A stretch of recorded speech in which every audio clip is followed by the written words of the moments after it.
entre otras cosas, sobre este fallo que está enfrentando, ¿no es cierto?, a dos instituciones importantes del país. Por un lado, al Congreso de la República y por otro lado, al Tribunal Constitucional. Congresista, ¿cómo está? Buenos días. Un fallo que ha sido así como filtrado, porque no es oficial, digamos, todavía, ¿no es cierto? Se ha conocido a través de la cuenta de Twitter del congresista Gilbert Violet. Sí, buenos días, Perla. Muchísimas gracias por la invitación. Fallo que no existe, fallo que el propio magistrado Urbiola señaló el día domingo, me parece, de que no existe y que lo que habían filtrado sería pues alguna posición, alguna documento de trabajo. Lo que nosotros tenemos que entender es que un fallo se forma no solamente con la reunión de los magistrados de la etapa deliberativa, sino que eso continúa durante 7 días, de acuerdo a lo que dice sendas sentencias del Tribunal Constitucional, y en esos 7 días los magistrados incluso pueden cambiar de posición, cambiar de opinión, como consecuencia de la emisión de las sentencias que no estaban de acuerdo con la votación mayoritaria. Luego de esos 7 días incluso, de acuerdo a las sentencias del Tribunal Constitucional, hay 3 días para emitir una decisión final, definitiva. Y ese es recién el momento en el que tenemos el fallo.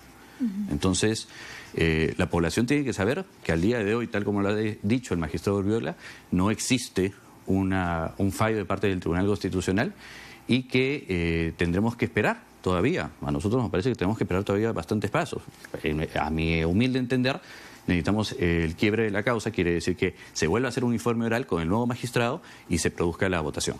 Ahora, se ha presentado justamente esta propuesta de parte del Congreso de la República para que se someta a segunda votación, ¿no es cierto? A una nueva votación, en todo caso, este tema del fallo. No, lo único que nosotros hemos solicitado, entiendo, o el Congreso de la República ha solicitado, es el quiebre de la audiencia, es el quiebre del informe oral que se llevó a cabo. ¿Por qué? Porque ya no hay un magistrado que se encuentre en funciones, de acuerdo a las sentencias y de acuerdo al artículo 10 de la Ley Orgánica del Tribunal Constitucional, que te leo, dice, los magistrados continúan en el ejercicio de sus funciones hasta que hayan tomado posesión quienes han de sucederle. El día de ayer, el magistrado Ferrero, finalmente después de mucho tiempo que no habíamos logrado nombrar al reemplazante del magistrado Urbiola, tomó el cargo.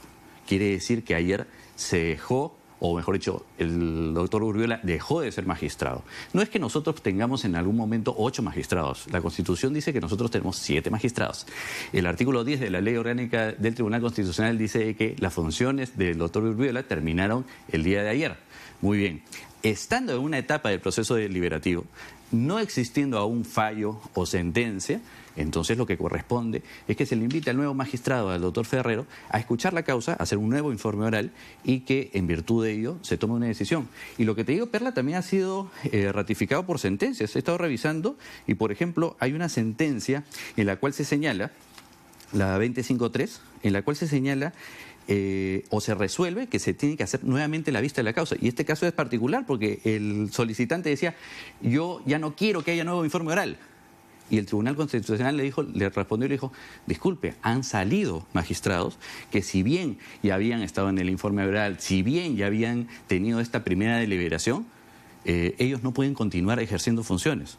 Para que puedan rubricar, para que puedan leer las posiciones discrepantes, para que tengan el derecho de cambiarse su opinión o no después de haber escuchado las posiciones discrepantes, necesitamos magistrados vigentes. Ahora, ¿qué pasa si el magistrado Ferrero se realiza esta votación y al final sale esta ley o sale esta posición del TC diciendo, ok, esta ley antitransfuga no va más, no es constitucional? ¿Ustedes lo van a aceptar? Por supuesto, nosotros vamos a aceptar el fallo siempre cuando venga del Tribunal Constitucional, nos guste o no nos guste. ¿Aceptar significa que no van a tomar ninguna medida para tratar de cambiar esa, no, eso es distinto. Esa ley? Eso es distinto. Lo que yo estoy diciendo es que nosotros vamos a aceptar cualquier decisión del Tribunal Constitucional. ¿Por qué? Porque así hay irregularidades, así nos guste o no nos guste, nosotros creemos que hay muchísimas irregularidades, pero así no nos guste, tenemos que aceptarla. Por eso, en el hipotético caso de que Ferrero diga, ok, vote a favor todos y esta ley no proceda más, ¿qué van a hacer ustedes? Lo que nosotros vamos a tener que hacer es dar los pasos que estemos nosotros facultados a hacer. ¿Qué son? Por ejemplo, emitir una nueva ley. Y creo que eso respondería naturalmente a una demanda de la población. Pero eso no es aceptar, pues, no, congresista, un fallo. O sea, ¿cómo que no? Digamos, en la práctica no es aceptar. O sea, dicen, vamos a aceptar el fallo, pero vamos a sacar otra ley. O sea, cuidado. ¿Por qué? Lo que pasa es que la población debe entender que nosotros hemos emitido una ley no porque tengamos un interés particular. Si a mí me preguntas, ¿nosotros tenemos miedo de que esta ley se caiga? Nosotros no tenemos ningún miedo. Pero perderían mayoría, probablemente. Quizás su bancada, que ya están tanto partida como otras, pueda terminar con dos bancadas dentro de. Y quizá podría hacerle el juego a favor al Ejecutivo. Sí, no sé, de repente Kenji da un paso al costado, forma su propia bancada y ustedes pierden mayoría. Perla, yo creo que si es que en realidad ustedes creen que una norma es la que nos tiene atada, verdaderamente yo considero que simplemente no conocen a Fuerza Popular. Nosotros no estamos atados por una norma, nosotros estamos atados o juntos por una idea en conjunto, por un liderazgo que lo ejerce Keiko Fujimori y que estamos orgullosos del trabajo que estamos haciendo. Pero Kenji no está de acuerdo. Ayer ha salido a decir que tiene que respetarse de todas maneras el fallo del TC, ¿guste o no guste? Yo lo felicito porque él está en la línea de nosotros. Nosotros toda la vida hemos dicho de que vamos a acatar la resolución del Tribunal Constitucional. Pero no está muy en la línea, ¿no? Porque lo acaban de sancionar justamente porque siempre dice cosas contrarias a lo que ustedes plantean. Quizá Kenji Fujimori pueda convertirse en un potencial, no enemigo de Fuerza Popular, pero de repente sí en una persona que pueda formar otra bancada y eso es de pronto lo que a ustedes les preocupa. Lo que más preciso es inexacto. ¿Por qué? Porque nosotros no hemos sancionado jamás a un congresista, ¿no? A un congresista, jamás hemos suspendido a un congresista por emitir un voto de determinada manera. Nosotros hemos suspendido a un congresista cuando se ha referido de manera impropia a sus compañeros. Eso es lo que ha sucedido, no por una votación. Pero lo cierto es que está suspendido. Y lo cierto es que está suspendido por haberse referido a sus compañeras de manera indebida. Claro, pero usted me dice, Fuerza Popular no está unido por la fuerza, valgan verdades, ¿no? Sino porque estamos cohesionados, porque somos un grupo unido, pero Kenji no está muy unido, ¿no? Él siempre va por su lado. Y aparentemente habría un grupo de congresistas dentro de Fuerza Popular que sí podrían seguirlo, de aprobarse o de que el TC falle. Esa es una suposición tuya que yo no comparto. Yo honestamente veo, por ejemplo, y eso es algo que no ha hecho noticia, qué raro. Yo, por ejemplo, veo que hace una semana se emitió un comunicado donde firmamos todos los integrantes de Fuerza Popular que nos encontramos vigentes. Firmamos un comunicado en el cual lo publicamos y dijimos que nosotros, nosotros estamos de acuerdo con la ley que lucha contra la fragmentación de grupos parlamentarios. Y eso qué raro, eso sí no ha sido comentado. Ahí están todos. Entonces llama la atención que ese tipo de detalles se pase desavertido. Ahora, lo que sí es importante que nosotros resaltemos es que de producirse ese fallo que nosotros aceptaremos, debemos ser conscientes de que es un fallo que se emitió de manera irregular. ¿Irregular por qué? Porque ha habido una presunta injerencia política. Tiene que responder el congresista Gilbert Violeta cuál ha sido su participación.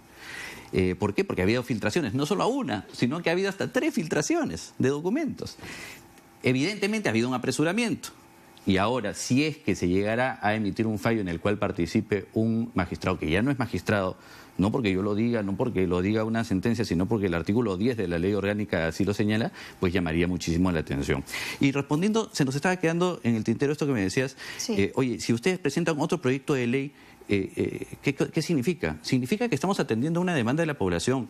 Te decía, esta ley no ha sido para mantenernos cohesionados. Nosotros no necesitamos una ley para mantenernos cohesionados. Esta ley es una demanda que tiene la población y que lo tiene como consecuencia de un indebido proceder allá en el año 2000 del grupo fujimorista. Nosotros lo hemos reconocido. Esa era una deuda que nosotros teníamos, Perla. Y nosotros hemos venido a saldar deudas. Para nosotros sería muy sencillo salir y decir, ¿sabes qué? Vamos a dar un discurso bonito contra el transfugismo, o por el fortalecimiento de los grupos parlamentarios y nos quedamos ahí. No, nosotros hemos venido a saldar deudas. Y saldar deudas significa emitir una ley. Si es que al tribunal no le parece, o parece que es inconstitucional, veremos cuáles son sus fundamentos y seguramente emitiremos un proyecto, una ley adecuada. Por favor, porque se nos va el tiempo. Cuando uno hablaba de tránsfuga en la época de Vladimir y Fujimori, uno hablaba de congresistas que habían recibido plata para cambiarse de bancada. Sí. Lo que el TC está diciendo ahora, que está a favor de eliminar el inciso 5 del artículo 37 del reglamento del Congreso, es justamente porque este artículo prohíbe formar nuevas bancadas. Y según el TC, dicho punto vulnera los derechos a la libertad de conciencia, a la participación política y al principio de interdicción del mandato imperativo. Claro, no estamos hablando de congresistas que han recibido plata para dejar bancadas. Estamos hablando de congresistas, como el caso de la señora Jenny Vilcatoma, que salió de Fuerza Popular Popular por no estar de acuerdo con las cosas que ustedes proponían o pensaban. En el caso de la congresista Donaire también ha mostrado sus diferencias. En el caso de otros congresistas, otras bancadas, como el caso de Frente Amplio, que se parte, también. Entonces, allí no estamos hablando de gente corrupta que ha recibido plata para irse, ¿no es cierto? Estamos hablando de gente que simplemente ya no tiene las mismas ideas y que por qué no va a tener la libertad de poder dar un paso al costado y de formar su propio grupo. Ya, lo primero que te tendría que decir es que estás utilizando argumentos que no sabemos si son del Tribunal Constitucional, ¿no? Son argumentos apócrifos, en todo caso. Lo segundo es que, si bien yo he leído la demanda que han interpuesto ante el Tribunal Constitucional, hablan de que habría una vulneración a la asociación. Yo no veo cuál es la vulneración a la asociación. No estamos diciendo que no se formen partidos políticos. Y si me dicen, oye, ¿están vulnerando el derecho de conciencia? ¿Cuál? Si cuando alguien vota en contra de su bancada o de la posición de la bancada, no hay ninguna consecuencia que establezca el reglamento del Congreso. Jamás. O sea, no me vas a decir que vamos a sancionar a una persona que vota de manera distinta. No se le sanciona. Eso no está establecido en la ley en ningún lado. Que se vulnere el principio de igualdad. No. A ver, nosotros no estamos dando más o menor derecho a una persona porque se nos ocurra, sino porque lo que estamos haciendo es organizar al Parlamento. Es como decir, todos tenemos derecho a manejar un carro, ¿sí o no? Todos que queremos, salimos y decimos, oye, no me gusta caminar, quiero tomar un carro. Perfecto, lo que establece la norma es que para poder hacerlo tienes que sacar un brevete. Es una forma de organizarnos, porque si no, se genera el caos. Entonces, ¿qué es lo que buscaba esta norma? Decir, oigan, ¿sabes qué? Estamos cansados, y no solamente lo decíamos nosotros, lo decía Transparencia, lo decía IDEA, lo decía una serie de organizaciones y partidos políticos, lo decía el propio Johnny Lescano, vamos. Decía, esto tiene que acabar, esa fragmentación de grupos se tiene que acabar. ¿Y cómo lo hacemos? Claro, no le podemos quitar el derecho al voto, no le podemos quitar el derecho a presentar un proyecto de ley. Fuerza Popular tiene miedo de perder mayoría. Como por ejemplo, Transparencia lo recomendaba. No, ya te lo respondí, yo no tengo miedo para nada, porque ¿No estamos creen seguros que de serían ustedes los más perjudicados de aprobarse no, esto? de hecho, yo creo que, por ejemplo, la aparición del congresista Violeta más bien evidencia un gran interés por salir de su bancada. Pero en nuestro caso, ya te he dicho, nosotros tenemos un documento que hemos firmado nosotros voluntariamente en donde todos hemos decidido, oigan, por si acaso, esta ley la apoyamos. ¿Por qué? Porque es una deuda, estamos saldando una deuda y a nosotros no nos vamos a mantener unidos por una norma. Bien, congresista, muchas gracias por estar esta mañana. Ha sido el congresista Miguel Torres de Fuerza Popular conversando sobre este tema. Vamos a esperar con calma.